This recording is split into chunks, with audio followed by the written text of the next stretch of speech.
In this episode of the greatest characters in pop culture history, we look at an icon from Star Trek.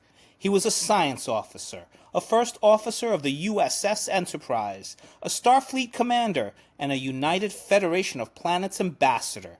He was the most famous Vulcan of all time, and as Captain James T. Kirk once said, of all the souls I have encountered in my travels, his was the most human. Yes, we're talking about Mr. Spock. Here we go.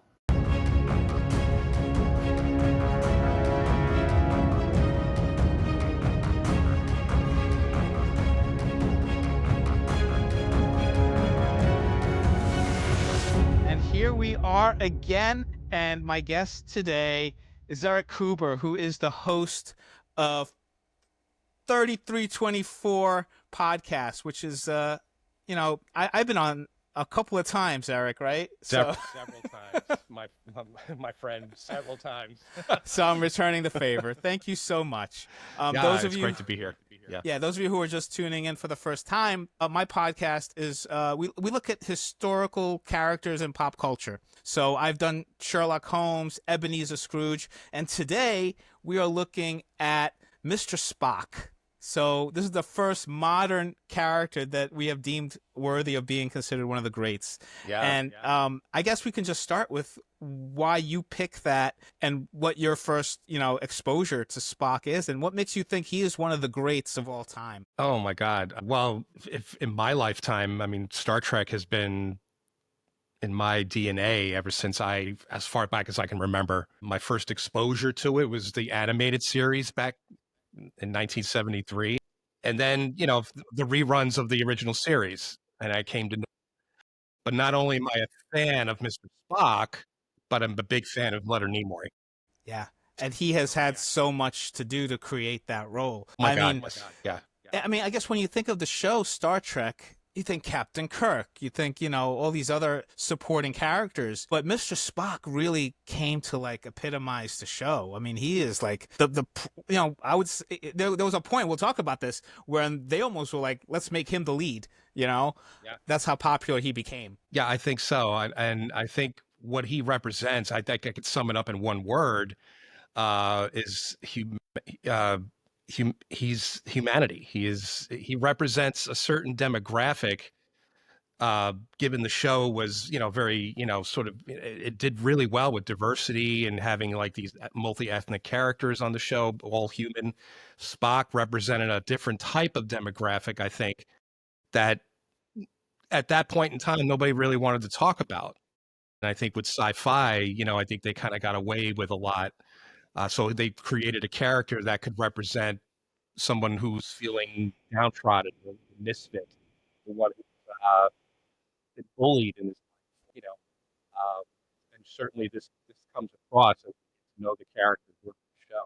Yeah, he was created by Gene Roddenberry.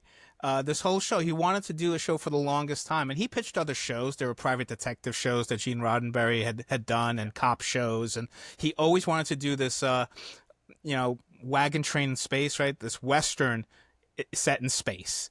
And Star Trek was the idea. And he did, it was Desilu, right? Desi Arnaz and Lucille Ball. Their production company said, here they invented the sitcom as we know it today, right? That's with right. The live studio audience. And but they were forward thinking enough to think about what other genres can we come up with? What else can we do? And they came up with Star Trek. And that first pilot was too esoteric, right? Too cerebral. That's what the NBC called it. It was deemed way too cerebral in my mind. If anybody's ever seen the original pilot, The Cage, I think it was probably overtly sexual. And I think that would made a lot of people uncomfortable. So there was a lot of, sort of sexual overtones, but in a very sort of cerebral way. Yes, they presented it that way. It was. Yeah. A lot of Forbidden Planet aesthetic vibes. It looked very much like these movies from the 50s, But it was, again, ahead of its time. So it didn't really work out. And Spock in that was almost like a throwaway character. Like he was just like this but he was the alien, in there. And Gene Roddenberry was like trying to think of like he wanted to include some kind of aliens, and with his budget being what it is, he had a pretty decent budget for that. But he was thinking like, what can we do, like a Martian or what, red skin, all these things at Yeah. first. Which I think wasn't going to fly with people in the Bible Belt, the southern states. The people who were very religious would not, especially people who had their first color TV. That wasn't going to fly to have a red skinned character with pointed ears. Yeah, right. And then he also was saying, okay, let's not make him a Martian, because I read somewhere that he thought, Gene Roddenberry thought that we might reach Mars pretty soon, and that won't be very science fiction-y. So he set it on this planet called Vulcan. So again, very fiery motif kind of thinking, and that pilot didn't work out. So this is unheard of in television history, but they were able to get a second pilot, and that became the what became the green light. But they were like, you can't keep the smart woman, right, number one, and you can't keep those are the two characters that they didn't like. They didn't like Majel Barrett Roddenberry. I don't know if she was married to Gene at the time. She was Gene Roddenberry's wife. Okay, Yep. so she played this great character. Number one, she was the second in command of the starship, which at that time was unheard of. Seeing on television a woman in that authoritative role, and then you had this pointy-eared alien where the studio executives were like had no idea what to make of it. So they're like, you can't have both, right? And then give Gene some credit, right? He was like, he picked Spock, sad to lose number one, but she's back. They've brought the character back, but it's they gave another role to Majel Barrett, and she became Nurse Chapel. Right. But Spock was there, and then they kind of Leonard Nimoy was the only actor to actually come over to the second pilot. They wanted everybody gone. The original Captain Pike, played by Jeffrey Hunter, and all that whole crew. They just got rid of everybody, but Roddenberry was firm, and he said, "No, I'm keeping Leonard Nimoy." And so they brought him over, and I think largely it was Lucille Ball that got that second pilot to happen.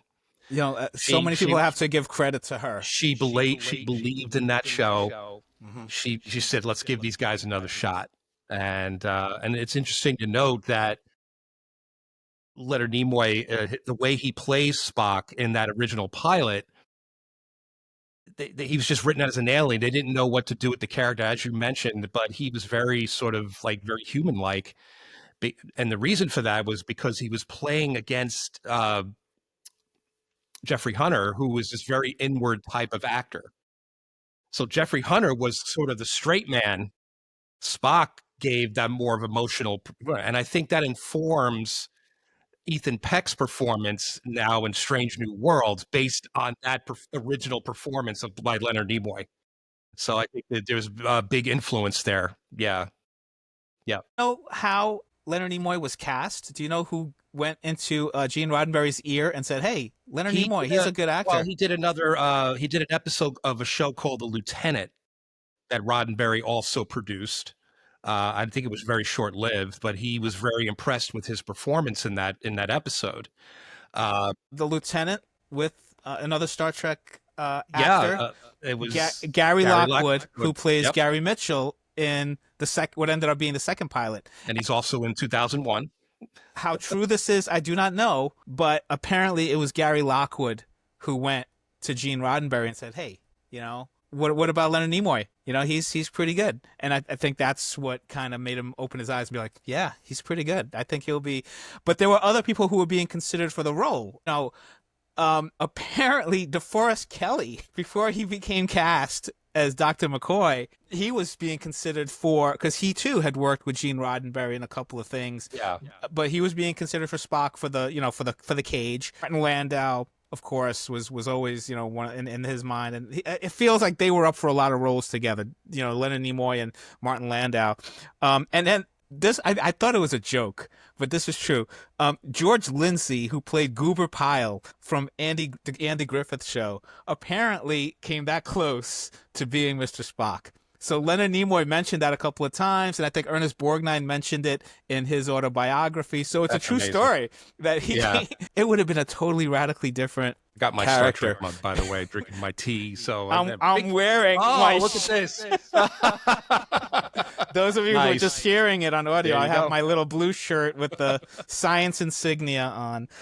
So yeah, I'm a Trek fan from the That's beginning. amazing. I never heard that DeForest and they all went for that part. That's Yeah, wow. I didn't know that either. And that Yeah. you know, you picture DeForest Kelly as totally Bones McCoy, like Yeah. who knows how that character would have evolved. And that, I think, like, it gives credence to the point that not only was it written by Gene Roddenberry and all these great writers on the show, it was Leonard Nimoy who really made that character. And because you hear all the history about how he came up with the salute, and he came up with, how they were inventing the nerve pinch and all these things that we'll talk about. But a lot of it was like really improvisational and creative thinking on the part of Leonard Nimoy, who was, he epitomized that character. I think he not only created that character, a singular character of Spock, but you have to consider he also basically created the entire Vulcan culture. That entire culture was based on all the things that Spock did. The Vulcan salute, all of the things just carried over.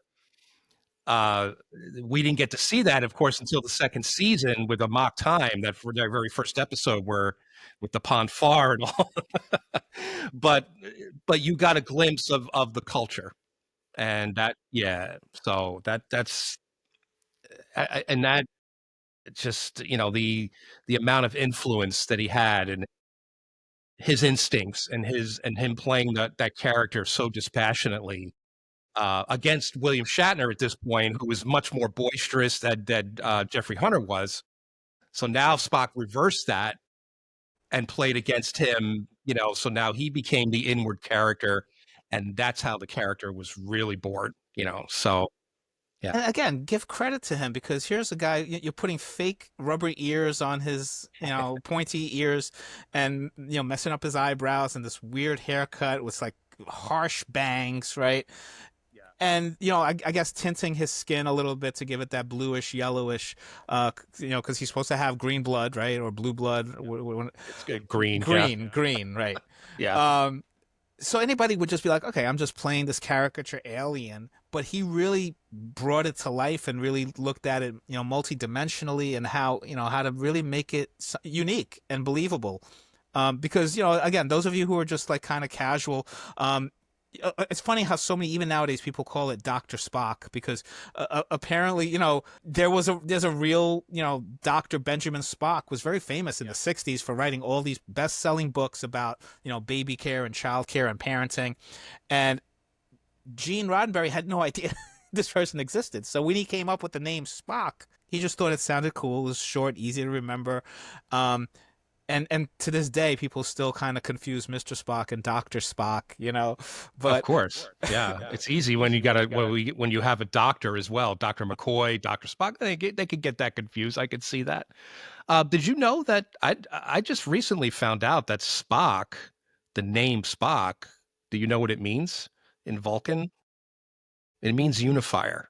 Oh. And it ties in with how that character progressed, right? Because he was bringing the Romulans and the Vulcans back together. That's a whole the thing. We'll get there, but yeah, it's almost like in Star Wars with Darth Vader. It's like you look at the name and you're like, is it Dark Father? Did he know from the beginning where this was all going? Like, it's like, it's very interesting. Yeah.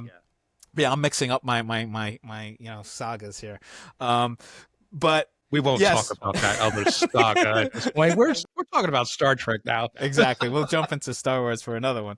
But yeah, so that was, you look at then what a Vulcan is and what it became. First pilot episode is very emotional, but the whole notion of Vulcans is like they evolved, and their civilization progressed to a point where they were all about logic. They're like, we have to control our emotions. So there's that mistake sometimes. People who aren't fans, they're like, well, Vulcans don't have emotions. Why is Spock laughing? Why is he angry? But it's not that he doesn't have emotions. It's like they control them. And the fact that he's also half human, right? So he's got his father, Sarek, who's fully Vulcan, and then Sarek married a human woman, Amanda. And, so Spock is, half human, half Vulcan. And part of his backstory was that he got bullied by Vulcans when he was growing up. And so all this has kind of emerged throughout the series, and then the movies, and then all the fan fiction and all this other stuff, the novels. But that's been something that was, played up really well. And there have been a couple of episodes. There was the Naked Time. You mentioned the Mock Time, right, where he has to go back to Vulcan. So you learn a lot about him, and you see those emotions kind of come through. Do you want to talk about that a little bit, and how I think Leonard Nimoy played that? I think Nimoy played it perfectly. I mean, because when he kept those emotions in check, and you got to figure, like, those emotions were just right under the surface. So anytime that the human aspect of Spock, it rose just to right to the point of the surface. But when those moments came out, whether he was like under the influence of some kind of alien or drug, or like in the Naked Time, where those emotions are exposed, it was very jarring, right? So now I feel like some of the newer actors, they're actually taking it, looking at it from the point of view of the human half. And I think a lot of the younger actors, like Zachary Quinto and Ethan Peck, are really exploring that human side and having a lot of fun with it. Just sort of like, what if Spock, before he became the Vulcan, we could really play with that anger, or with that, like Ethan Peck likes to play it for laughs. There's a lot of like humor in his performance, and which is cool, But Leonard Nimoy, I think, had that nuance. He really knew how to, and it formed who he was as an actor. I think after he played Spock, he retained that Spock-like demeanor in a lot of the roles that he did since Star Trek. So there's that whole thing, like, I am Spock, I am not Spock. Right. He wrote a couple of books about that. His autobiography was I Am Not Spock, kind of talking about how he didn't want to be stereotyped into that role. And then that got a lot of backlash from fans. And then later he did another autobiography, and he said, I am Spock. So he kind of embraced it. And, he directed like 2 of the movies, and, he was he was the bridge when they did the reboot. He was the, one that came in. And from what I understand, he also had a hand in picking Zachary Quinto for the role. He that was part of his contract, that he could make those decisions about the casting of the character, which says a lot, and I think he deservedly so, because he's so iconic. So we'll get to the movies and then the reboots and all that, and the prequels. But so the show, first season, a lot of fans really got into it. I wasn't born yet. I jumped in. You said you jumped in with the cartoon, which again was great.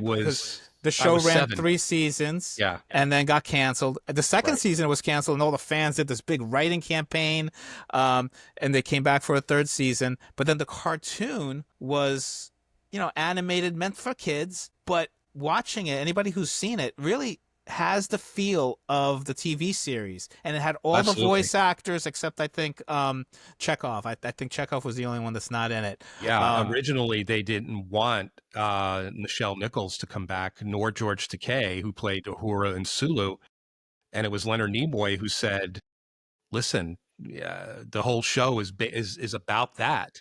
If you're not going to bring them on board, I'm not interested.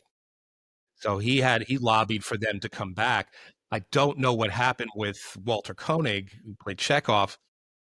For some reason, he just never made it back. But he did write one episode. I was going to say he was involved in it, at least in the capacity of writing it. So it's like, I guess it was budget, because I know James Doohan, who played Scotty, he did like every other voice. If there was another character, it was like Scotty did the voice. by that production company, Filmation, who did the He-Man television series in the 80s. It was really popular. They did several. I did think they did Batman. That's the one with Batmite. And I think they did Lone Ranger. They did Tarzan. Like, this was all in the Flash Gordon, all in the 70s. But Star Trek stood out. It didn't feel like this was made for kids. This was very like trippy, and the science. They still carried over a lot of the writers from the show who were credited science fiction writers. They weren't just writers for television. Some of them, but they came, and some of the stories in this thing are just bizarre. And they were able to do those kinds of things with Because it's animation. animation, right? Yeah, but I would just remember it being like really trippy, and cool. Kind of big giant dog thing, lion thing. I don't know what it was, but you could do that in animation. You didn't have to worry about, okay, we're gonna do this animatronics. How are we gonna figure this out in live action? So you could take a lot of these stories and really make them come alive. There was also like more aliens on board the ship. Yes. They were able to do Which aliens. is what Gene now as part Roddenberry of the wanted to crew. do. Yeah, but they didn't have the budget for it. But I think it also makes it, the character Spock more special in that sense, because he was the only one amongst a ship of humans. So it made his character, I think, stronger, and especially to the fans who like knowing that he was sort of like the outlier, the misfit, the stranger, and he had to deal with that on a weekly basis. So it was it really informed the character. So, yep. This was, episodic television, so every episode kind of stood on its own, but you would learn things along the way about Spock and about his, personality and his background. The first time they introduced the Romulans, they looked just like Vulcans, right? And you had that other character on the bridge who showed like he like racist towards the Vulcans. Yeah. Like he's like, oh look, you're like, so it was like, even in this day and age where like obviously Roddenberry wanted a future where there wasn't any of that, you still see that humanity and that part. It's like, it's hard to shake, right? So I that's what I loved about it. It was like, yes, it was ideal and it looked at all these things, but they were still human beings. So you still had that conflict. You still had the needed. conflict, yes. Yeah. Mm-hmm. And then when he tried to do, the Next Generation, that first season kind of had that problem because he was trying to like get rid of that conflict, and you can't have drama without conflict, right? You can't. Oh, it drove the writers crazy. Those when the show got good, that was like, there was like the third season when it really took off, and really, but they were always at odds with Roddenberry about making these characters so much more human, and it was a give and take. So I guess let's talk then about the original series and how you had Spock, you had Kirk, and that dynamic then with McCoy. And a lot of people talk about that triumvirate, the three of them. It was almost like the id and the superego, and like each one of them kind of represented like the raw emotion and the logic and, balancing it out. It was almost like, how did you not think of this before? Like, this was just perfectly thought up, but Leonard Nimoy bringing that to the role, I think, kind of helped too. I think that triad is absolutely perfect. It represents really one person, if you think about it. Kirk has the bravado, the confidence. He is the ladies' man. He is the guy that shoots first and asks questions later. He rushes in. He's the man of action. Spock is was the logical one. Wait a minute. And he's also the pacifist. He is the person of least resistance, in that sense. McCoy is the grumpy old man. But he's all heart. He's the humanist, right? Yeah, absolutely. Sometimes you have to go with the gut. So as a captain, what better, conciliaires than to have McCoy on one side and Spock on the other, have them argue it out, and then as the captain, you have to figure out, okay, here's what we'll do. He may make that ultimate decision. Hey, listen, guys, we're doing this isn't a democracy. I'm the captain.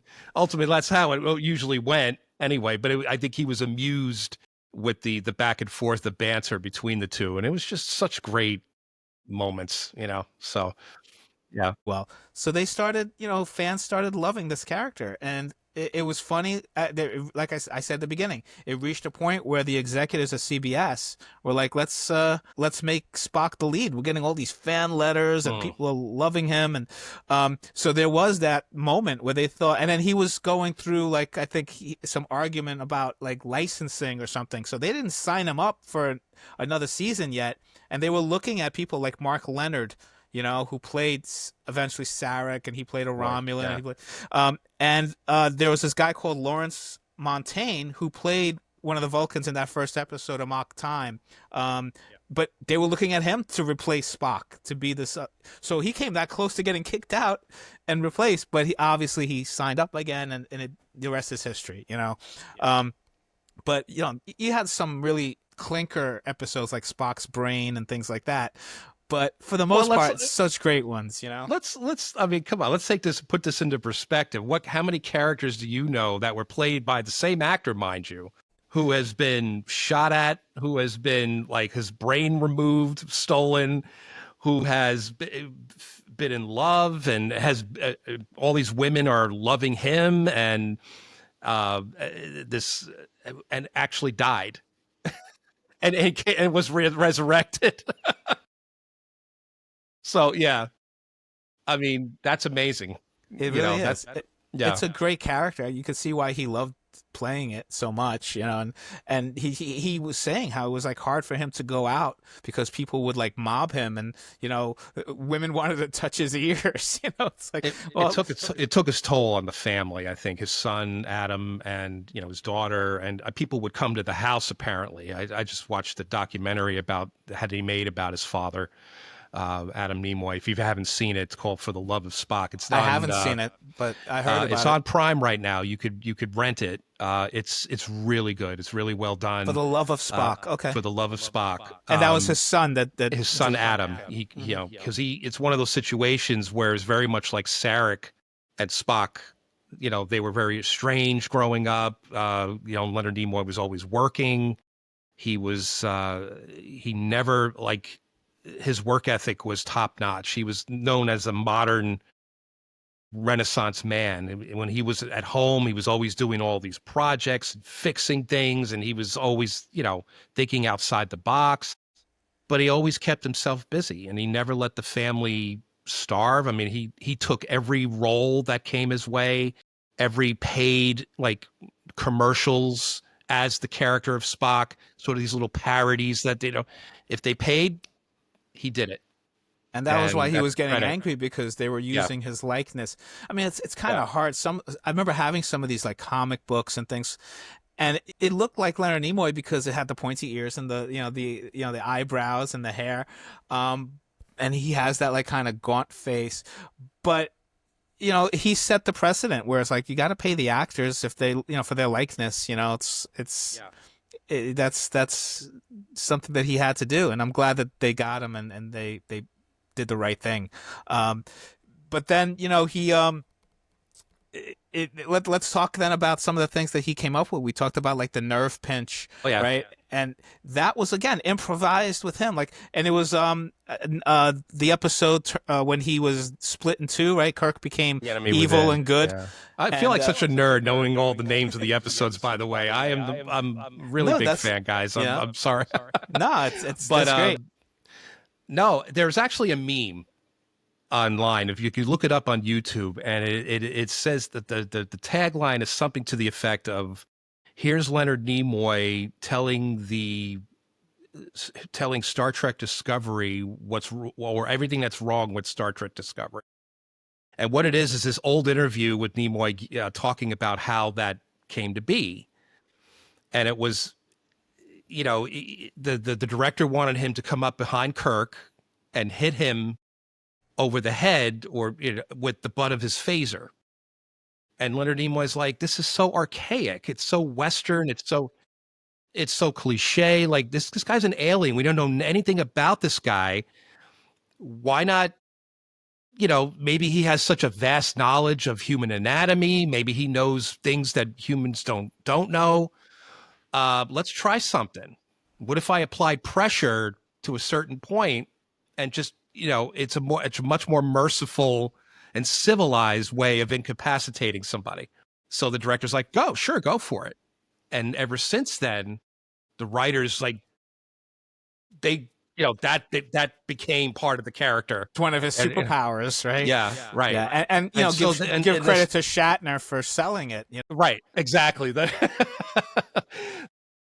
the meme, what's funny about the meme is that while he's giving this interview, they're showing these really quick clips of Ethan Peck getting all Sarah Connor on the inmates because he's in an insane asylum and he's kicking these guys' ass, which is so not Spock, right? And it's just funny as hell. I mean, you should look it up, and it's yeah, but also the Vulcan salute. Yeah, are you able to do it? Have you? Just with my left hand. I can't do it with my right. I used to love DeForest Kelley always playing around like I can't do it, I don't know why I can't do it with my right hand. But my left hand, enough practice when I was a kid to do it. But that was, I think, Nimoy bringing his Jewish faith into it. He tells that story all the time, how he remembers as a kid peeking over his shoulder and seeing the apparently rabbis, that symbol is representative of the first letter in the Hebrew alphabet, Shin. Yeah, that's what it's called. Nimoy said. So that's where that came from. Yeah, wow. So all these things that are used and have become so iconic now everywhere you go, and the phrases, live long and prosper, and fascinating, and all that. It's like just the delivery of how he brought it about. And then I guess I would be remiss not to mention the mirror universe with the goatee when he, they go to this universe that's like the opposite. It's like the Federation didn't become this peaceful, entity to go out and bring peace to they're an empire, and they're out there to subjugate other planets and other species. And here's Mr. Spock now with this goatee. Yeah. And still now he really looks like the devil. Still very Vulcan, right? Still very logical, still threatening. Oh my gosh, he could play the way that. he played it. Right? He could play it. He could play that sinister aspect. I mean, he could still be the cool, collected, like you never know what he's thinking. But yeah, he can go both ways. And of course, with that role, I mean, the influence of that. I don't know if you've ever seen Deep Space Nine, but they took that mirror universe. They beat the hell out of that thing over the head with several episodes of that. But the very first one. They mentioned Spock, and it was because of Spock that he turned the tide of that universe, and now the Terrans, who are humans, are now the oppressed, and it's the organization of Vulcan and the Klingons and all these. It's like an alliance of all these alien races that have taken over. So now Earth is, they're the ones who are being dominated, and so that's amazing. Like, because in that episode, Kirk says, he goes, "You need to change things," and Spock does it. So even when he's not there, he's there. His presence is felt. Which is so cool. Yeah. Yeah.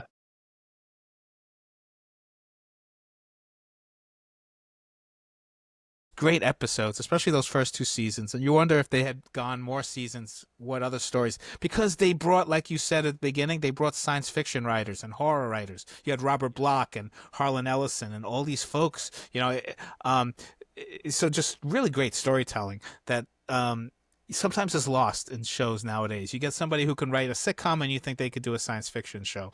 It's not always the case, Well, I think we're dealing with this age of, and it's been this way for the last, I would say 15, 20 years now, the long form storytelling, which is, there aren't as many episodes anymore in a TV show. It goes maybe 10 at most. And it is a serialized format. You can't jump in. You can't just pick a random episode and kind That's of. right. There's no entry point anymore. If you have to start from the beginning and kind of binge to see these storylines. Otherwise, and you the thing won't that understand and what what's happens happening. there is, like, I'm referring to Strange New Worlds, which I like. I think it's fun. I think it's fun. It's light. It's funny. It's a different take. but there are certain things about it, like they're exploring the character of T'Pring, like his love from Amok Time. That one episode said something about the character right there, and she was sort of like the femme fatale of the episode. She kind of did him dirty, or she's taking revenge on him. She was never going to be an important character, you know what I mean? So, but they decided to play with her a little bit in this show. I don't like that sense of retconning, going back and changing that aspect of what the episode really represented, which was establishing that relationship with Kirk, right? I mean, you walk away and you're thinking, okay, now you're thinking differently, if and you know where I'm going with that. So, which has been alluded to in several circles. So there's this relationship that Kirk and Spock have, which transcends everything, in my opinion. So Very true. Very true. And then, the movies were huge, right? So we didn't talk about the mind meld. So that's another thing that he brought into it, just kind of like the power that these Vulcans have to kind of tap into somebody's mind and merge and meld with it. And they've used that for storytelling a bunch of times. And it's not exactly the same thing, but the death scene in Star Trek 2, he kind of puts his his soul, I guess, or whatever part of the Vulcan spirit it is right before you die, not knowing that he was going to come back, right? But that became this pivotal point, and it became that little loophole where if Leonard Nimoy wants to come back and do another, we have the opportunity now. So that was a plot point. But that death scene, I think, in Star Trek 2 is arguably one of the best death scenes in cinema. I would be bold enough to say that. It's just it's a great scene. And I think you couldn't do that without having all the stuff that came before. Everything, like you said, about the relationship between Kirk and also how he feels about the crew. Like he's not just the first officer or the science officer. He's a leader. Like he was a captain of the Enterprise at that point, Yeah. And he was he was a training captain too. But I loved, not too many people do, and compared to Wrath of Khan, which is the, model of the best movie.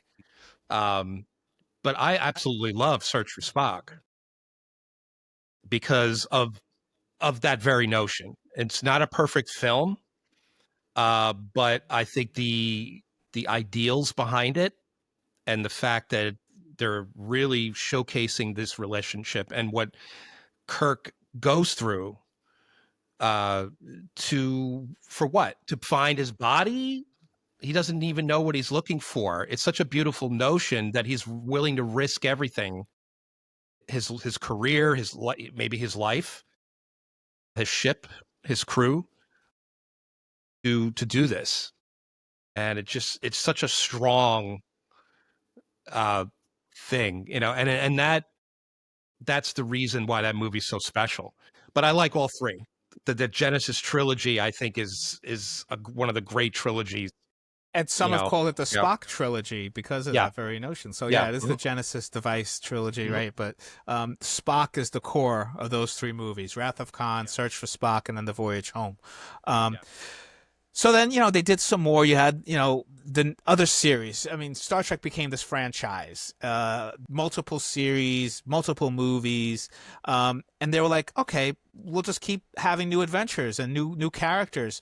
But then they decided, still that core, those original series characters are so pivotal. They're so timeless. It's a shame if we'll never have new adventures with them. So they recast it and rebooted it, but made it a different timeline. So you had the Kelvin timeline. So in a way, it still felt like it was part of the continuity. And of course, Spock was that hook because he was, in there. But then you mentioned Zachary Quinto, who I think did a great job. It's still, like you said, it's not the Spock that we're used to. He's still very emotional, but since he's younger, I think there is that justification that maybe Well, he didn't. he to me, in my mind, he was the best part of that film. Which I like Chris Pine and some of the others too. I think they were all great. I don't have anything against the actors, but I'm not really a fan of what the tone of the movie for me. I didn't like the fact that it was just an action sci-fi movie. Star Trek to me means so much more than that, and it just felt like a step down for me. And it was a great. If I didn't know anything about Star Trek, I would have loved the movie. I would have thought it was, it looked great. It special effects. It was a grand spectacle. I mean, it had some really great moments. But try as I might, I just can't seem to, love it. Like some people say, like, they nailed it. He really, and I think what he tried to nail was the style, maybe the coolness of it. But he admitted that he's not really a big fan of he was Trek. more of a Star Wars fan. Star Wars fan. That was his audition to do the Star Wars movies, right? He didn't really do much for Star Wars either, unfortunately. I'm sorry. Yeah, but anyway. I did like the first one and the third one, and then the one with Khan. Like they were just trying to redo Wrath of Khan, and it just felt so forced. It was that's I never understood that, because I felt like the first movie did that. It was a very similar story. You had a madman bent on revenge. In this case, Spock. But in this case, it was great because it was that carrying that thread from all the way back to Balance of Terror when they first introduced the Romulans. There's this thread of Spock being interested in the Romulan race, right? Wanting to unify them in that 2-part episode of Next Generation, where they actually kill off Sarek, which was a big deal. Beautifully done, beautifully acted. And then they brought that over to the movie, which I thought was a nice connection. It was a nice touch. Yeah. And that's the reason why this guy is because Romulus was destroyed, and Spock apparently promised the Romulans that he would save their world and it's all told in this prequel comic book that half people that just saw the movie didn't even read or know anything about. But that was a great setup. And he ends up destroying planet Vulcan in revenge. That was, so it's interesting to watch. It's not as, without Leonard Nimoy, it's just a little different. And then you had the other prequel, Star Trek Discovery. You mentioned that, and there were a couple of episodes then that they introduced Christopher Pike and a young Mr. Spock with the beard at that time, very young. Yeah. And then that became the spin-off Strange New Worlds, which, like you said, I love it. I think it's fun. It seems to be going a little bit more on the comedy side, which I'm a little annoyed. It's silly, and you know what? I don't mind it. But I'd like more I don't the more mind adventure stuff. I don't mind that at all. Of course, I like the idea of there being a little bit of everything, but they do tend to play a lot of things for laughs in this show. Sort of bringing back the camp factor of the original series. But as if you're a real fan, that there's more to that. There's always something about Trek underneath that camp. It's just for looks and for show, but there was always a message. There was always something that you took away exactly from, and that is kind of lost in the translation there. I think with the new stuff. There's some heart though. There's some parts there that I'm like really. I like what they're doing with Pike's character. Usually I hate prequels because it's like they're either going to tell us too much and it's not what we would have imagined happening, or they're going to introduce you to characters that we've never seen before. In the case of Discovery, we find out that Spock now has a stepsister. That's Sarek. Why not just create a new character and leave it at that? Why does she have to be related to, in Star Trek 5, right, which had his brother. All of a sudden, he has this brother that we never heard of, and then they explain it because he's much more. He rejects logic and he's all emotion. So you're like, okay, he's the dark sheep of the family, and nobody wants to talk about him. Now you find out he has an adopted sister, and Michael Burnham, who's, this whole her character arc is really something that kind of makes me want to pull my hair out sometimes. But it gave us Strange New Worlds, so I'm kind of happy about that. Ethan Peck, I think, is a good choice, and um, And I more importantly, it also gave us Lower Decks, which I absolutely adore. The cartoon I think is wonderful because it still keeps the spirit and the adventure of Trek alive, but you have this sort of like very tongue-in-cheek, sarcastic, adult animated show like a lot of these other shows that are out there. My kids love it. And of that crossover episode of bringing the two characters from that into live action on straight, that was I great. thought was brilliant. Yeah. I liked what they did with the Guardian of Forever. I like a couple of, it's like they managed to do it well. So his other relationships, with Pike, so we talk about his relationship with Captain Kirk, but Captain Pike was his first captain, and they did a really nice job of tying in the pilot episode and making that part of canon by bringing it into the Menagerie two-parter, where Spock actually commits mutiny to save his former captain, who is now burned and in this like wheelchair type device, can't communicate except yeses and nos, this kind of binary language. And that I thought that was great character development, because here's a guy who's so dedicated and loyal, but you see his loyalties towards his relationships and his friends. And anything you want to talk about that? I mean, I always loved that original pilot when it was released. They put it out on VHS. I remember buying that back. The unaired pilot, and I just loved that story. But it was even better when it was written with Spock doing all of this, and then they just showed you scenes from that original stuff. And it was a beautiful sentiment of being loyal to his former captain to the point where he's going to save essentially his life, because he's going to live the rest of his life out in illusion, and he was going to have a normal life with Vina and all this stuff. It's such a beautiful, again, that humanitarian in Spock that nobody thinks he has comes out, and it's that much more profound when he's like, and it's like this, why is he doing this? And they kind of stretch it out, but it's just a wonderful, wonderful episode. Yeah. Yeah. Yeah, you just see Spock continues to surprise us, even in Star Trek 2, when, he lies, and Savick is like, you lie. He's like, I exaggerated. It's like he finds ways to rationalize it and be logical, but he is willing to, do I think he does pick up some things from, just being around humans. So, Kirk and, Kirk's kind of teaching him a few things too. For sure. To sort of get out of situations and that kind of thing. But that was a beautiful relationship as well. One that I felt should have continued in Star Trek 6. Valeris They changed the character. Should have been Savick. I thought that would have been a much better, because when he's angry in that movie, when he learns the truth about Valeris, to give anything away, but it would have been much more impactful if you knew it was Savick. More stakes, for sure. Yeah. So, I mean, how do you feel about? I mean, there was that notion that he, because of that little love scene in Star Trek 3, that he actually impregnated Savick, that he was carrying his child. Yeah, I don't know if it's officially canon or not, but they kind of, because he was going, when he came back, he comes back as a younger person, and then he goes through the Pon farr. It's like every so often. Right. That's part of their biology. They have to mate, otherwise, do they die? I don't know what I forgot the storyline for that.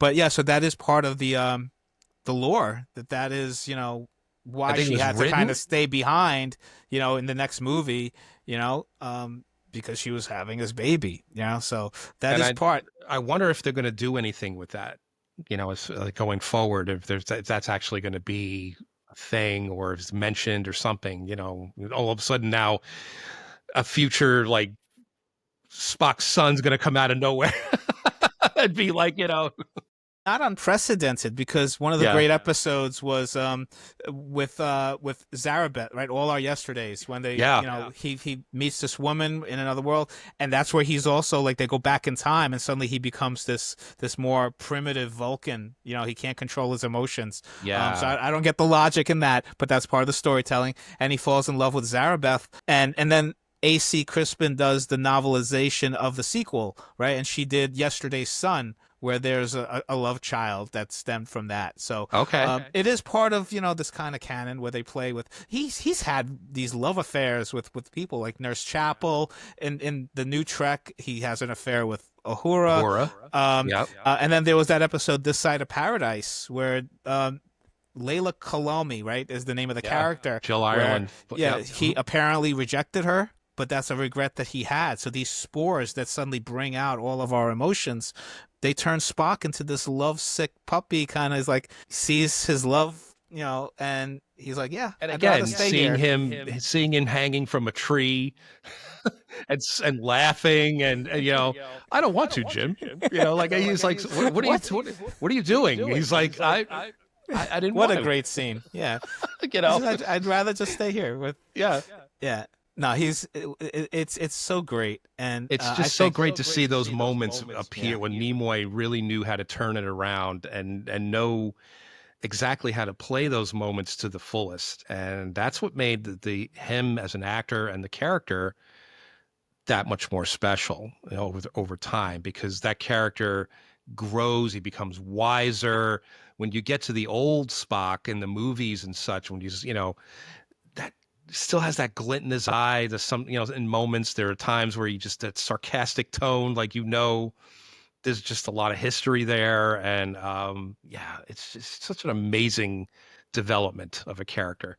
And you don't see that a lot, You don't. Yeah. And I think now that he's gone, Leonard Nimoy is gone, I think the fact that he kind of gave his blessing that others can play the character is good, because now we get to see new adventures, and there's been fan fiction, and there's been online web series that fans have made. Yeah, made, which are really well done, by the way. Really well done, and really play up. Like, some people take them as canon because they really are so well done and so tied into the original series storylines. So yeah, maybe sometimes hire a fan to do these things, because they'll come up with some really good stories. Yeah, I have no objection to fan service. Too, I don't know who's doing the special effects in these things, but man, it looks better than some of the stuff that's out. I mean, it's just amazing. Yeah. So those, you got to give them credit. Those people who have played Spock there. There's Ben Tolpin, Anton Stacy, Jeffrey Quinn, Todd Habercorn. A lot of these people who played young Spock, the young kids. Yeah. I think Star Trek 3 alone, you had no less than 5 actors playing him. Yeah, a bunch as he aged. Right. Yeah. Yep. And then you've had, in Discovery, right, during those flashback scenes with Michael and young Spock. Those are great stuff. So a lot of people have got a chance to play being them. born in Star Trek 5 as an infant. Right. That's right. It's like so human. It had its moments. There you go. Do you have favorite scenes or favorite, even a movie or an episode that really focuses on Spock? Well, it's like I mentioned before. What I loved was those threads, those character threads, those beats that carried over. Like his interest in Romulan culture and trying to unify the people has been a thing. Also, the relationship between Sarek and Spock is so special. Mark Leonard, God bless him too. I actually met him at a convention, shook his hand. He was so sweet and seemed like such a really great guy. Seeing him on Next Generation, that one episode where he has like the Vulcan version of Alzheimer's, and he succumbs to it in the 2-parter with Spock. Beautiful stuff. Just anytime you saw them together, there was always, separately, they're always talking about each other, like how conflicted they were, but when you see them together in those moments, like in Star Trek 4, and when he tells him that, your comrades are of good character, I was mistaken, about you joining Starfleet and all this stuff, and that, the tears, right there, that stuff is just gold. You, yeah, yeah. So Yeah, I obviously Star Trek 2 for me is like the big one. If somebody doesn't know Star Trek, I'm like, watch The Wrath of Khan. You can enjoy it without knowing it, without having seen Space Seed or any of that stuff. For TV, I guess, any of those things, Mirror Mirror, Naked Time. But the one that I really like that I would like people to see is like Galileo 7 when he's in charge of that shuttle crew and yeah, and you see him in his leadership role and you see his conflict with Scotty and you see him show his leadership when he's got to like eject that whatever it was to kind of send that so that the Enterprise can see them out in space to rescue them. once there's so much again, he action. surprises you, right? Yeah, He does the human thing. He does and the you could reckless see thing. this is a person that could become a captain, could become a commander down the road, and then he becomes an ambassador, of course. And just what a great character arc. You don't see that a lot. I think it's interesting too that he becomes the very thing that his father was. So he's kind of following in his father's footsteps, where he becomes an ambassador. And again, another beautiful notion. Even though it's they're still at odds. With Picard when he gets involved, right? There's like he's the mind meld with Sarek there, but that so much is conveyed in that mind meld. It's kind of a shame that it kind of went south again. With that relationship. And again, I teared up when Picard finally shows him what Sarek shared with him, and the look on his face, is just priceless. Yeah. Anything else that we didn't talk about that you'd like to talk about? No, I think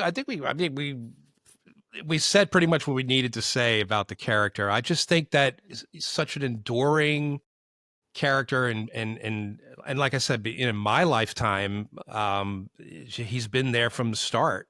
These characters will always be with me, and Star Trek will always live. It'll always live on and just be, one of my very favorite things ever. So I was very glad to have had this discussion with you. Any chance to talk Trek with anybody is like, yeah, I'm there.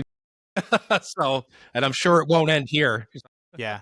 And I'm glad you picked it, and because he really is one of the greatest characters, and I think he's going to outlive a lot of these other genre characters that have been made. It's just, and who knew? Like again, Gene Roddenberry had no clue that this was going to be the standout character that he created. So, but anyway, those of you who are listening, I really think you should check out 3324, the movie and music podcast. Eric, I am I have to make an amendment. I am the co-host of 3324. The actual host is Dean Legiro. He is the man. He is the voice of the show. I'm just there to talk. and Dean will be a guest here pretty shortly. So I really appreciate you coming and talking. So yeah, the rest I appreciate of you having me. Yeah, thanks. If we left anything out, just leave a comment, like, subscribe, share. But thanks again, and we'll see you here again on the greatest characters in pop culture history.